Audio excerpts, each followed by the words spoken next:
Hi, Audistrians! Welcome back to another episode of Biology with me, Dr. J. And today we're going to do the topic of components of blood, right? So let's get started. Now, let's say that someone takes your blood, right? So let's say a lab assistant takes your blood and fills it up in a test tube, right? How do you separate the components? You use this machine here. It's called as a centrifuge machine, right? It's called as a centrifuge machine. The machine spins your blood and out it comes in two layers.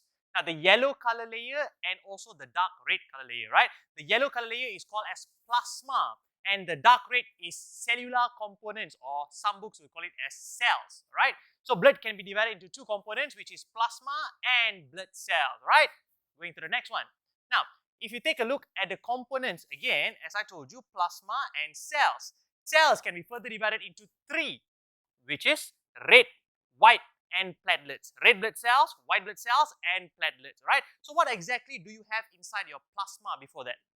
Your plasma is 95% just water, right? And then you have another 5% of dissolved substances, hormones, minerals, sugar, acids, right? And all these other products that are all blended together to become dissolved substances, right?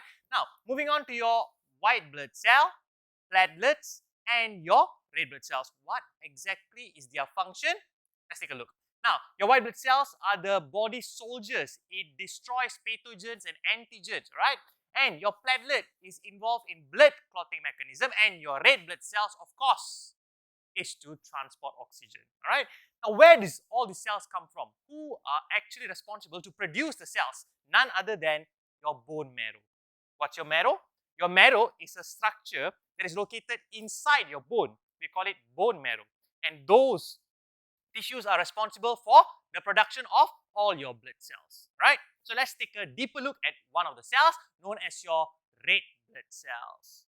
Do you know what is another name for the red blood cells? Yep, you're right. It's called as erythrocyte. Erythrocyte is another name for your red blood cells, right? Now, what is the function of red blood cell, right? It happens to be an essay question for SPM Bio. Yes, an essay. So you have to know at least about 3 to 4 points. What is the function of red blood cells, right? So let's take a look. Now, first, the red blood cells, you mentioned that they are produced in the bone marrow, like what I told you earlier. Their lifespan is 120 days. Of course, it carries oxygen in the form of hemoglobin. Then, a mature red blood cell does not have a nucleus. It loses the nucleus in order to carry more oxygen. Then, a red blood cell is biconcave in shape. All right. After completing its 120-day cycle, it is destroyed in the liver and the spleen. After the destruction, the iron is collected and given back to the bone marrow to be recycled, and new red blood cells are produced. Now, this is the life cycle of a red blood cell. Remember, essay question. All right. Now, then I am going to show you regarding the two other cells we're talking about, which is platelets and red blood cells. Oh, sorry, white blood cells. Right. So let's take a look. Now, over here are the platelets and your red blood cells. Okay. So what exactly is their general function?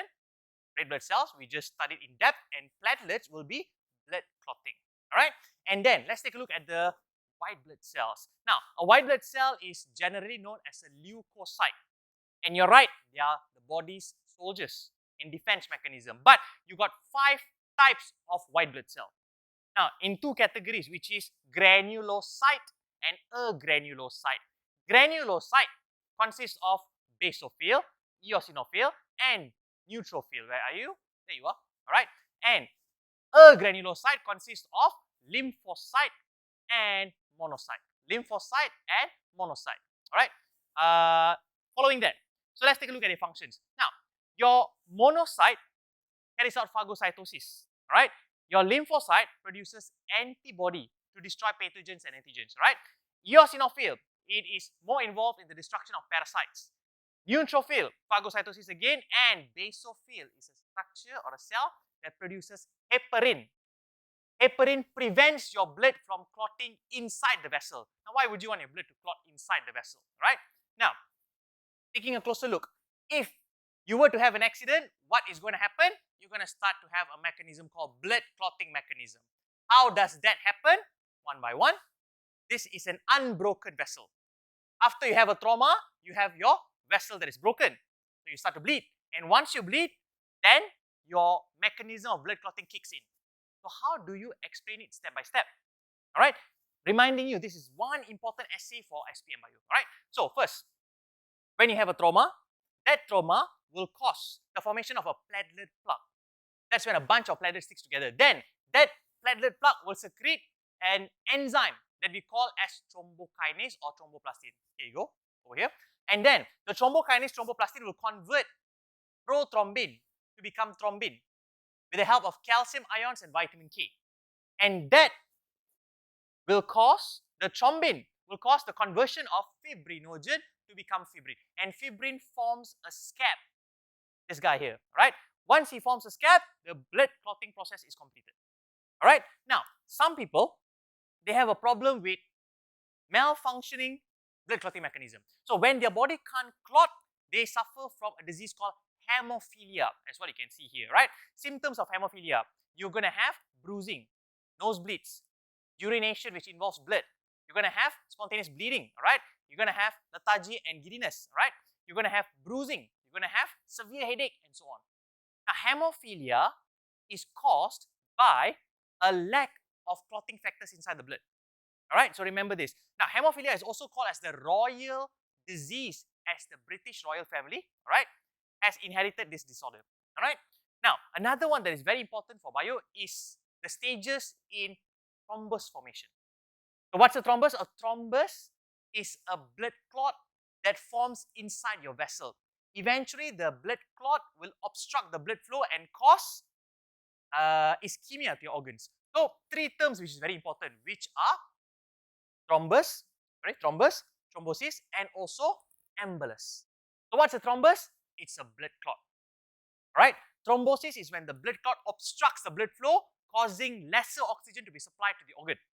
And embolus is a condition where the blood clot breaks and travels to different parts of the body. Now, this is a very famous question that always comes out in exam. Okay, let's take a look at some past year questions, right? Now, over here we have this past year question that came out in 2016. A boy accidentally cut his finger and the blood clotting occurs slowly. So why do you think the blood clot occurs slowly? Take a look at the options. Yes, you're right. It's because lack of vitamin K. Because vitamin K helps the conversion of prothrombin to become thrombin. All right. Another one is this question here. Now, this question here is showing you a platelet plug. And the question is as simple as asking you what is X. So what cell is responsible for X? And it is so obvious the answer is boy. So that takes care of our topic for today. And stay tuned for another episode of biology very soon. Right? So see you guys.